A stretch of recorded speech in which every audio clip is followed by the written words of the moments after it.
Hello, my name is Mark Trueman. This is the Brutal Truth with Trueman. Today I want to talk to you about vaccine passports. In Ontario, they just got passed by way of Bill 195, which of course on this channel I've spoken about on a video.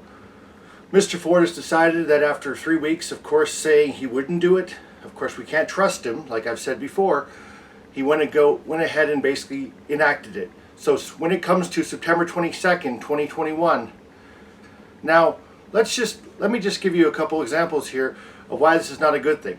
One, let's look at the countries actually where they have an internal passport system.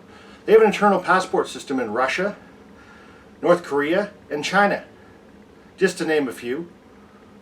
Now, let's think about this. These are not free societies. So why is our government, why is our provincial government in Ontario and of course in other places of Canada still being debated or already in place to have a vaccine passport? So that means that basically the government can decide to shut down your access at any point. Of course, in the future, if there's a booster shot, unless you comply, you will not be able to participate in society. So this is not just a one-stop deal. This is a danger for the future. Now, this is not the first time that actually it's happened in history. In the 1930s in Germany, of course we know underneath the Nazis, they had people walk around, the Jews, walk around with a yellow star on their vest and on their shirts. There was yellow stars in the windows of businesses. And now, you think about this, okay? Like I've said to this channel before, history informs us and gives us the wisdom to look forward and to understand what has happened in the past. Well, history is repeating itself. It's ironic, actually. On September the 1st, 2021, this law was now brought into place. If you go back in history, 82 years ago, September 1st, 1939, was the first shots of World War II. Now, I do believe that our freedom is being severely restricted and is not going to be returned to us at any time soon, until we decide to stand up to them. Now, there are people, of course, who are vaccinated and will have businesses and will decide not to discriminate. And to that, I support you, I applaud you. And I will hope to put my dollars in place to actually support you, to tip you, to treat your workers with respect. But at the same time, I'm also going to speak to the 6 million Canadians who are not vaccinated right now. By the way, that's a lot of people. If you actually voted as a bloc in the last election in 2019, Trudeau would no longer be in power. Just say it. So 6 million people is actually quite a bit in terms of the voting public.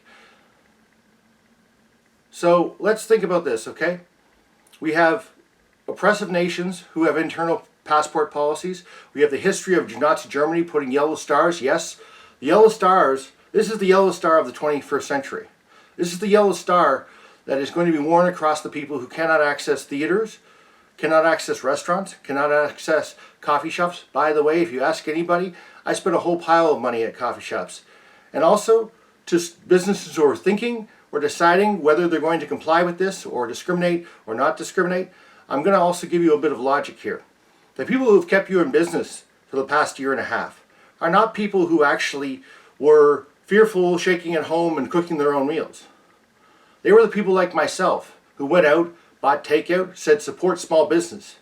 Now, while I have never been a person who actually decided which business to support based upon whether the owner was a Liberal or an NDP supporter or a Conservative or even PPC or anyone, your political affiliations in the past were unimportant to me. If you made a good product and you had a good service and I enjoyed patronizing your business, I would come often. I would tell people about them.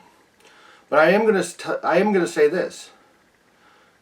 As we head forward towards September 22nd, if you don't support this or you discriminate against the non-vaccinated, then it's very clear to me the path forward.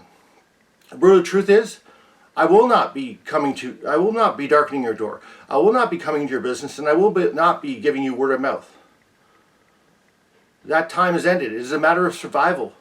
It is a matter of basically our freedom that I do not patronize your business. And so I'm going to choose to support as many businesses that do not discriminate or at least believe and support freedom of choice. Medical freedom of choice, of course. So that is the brutal truth. And I hope you will stand with me. Like so many in Canada, the media is lying to you. And so is Mr. Ford.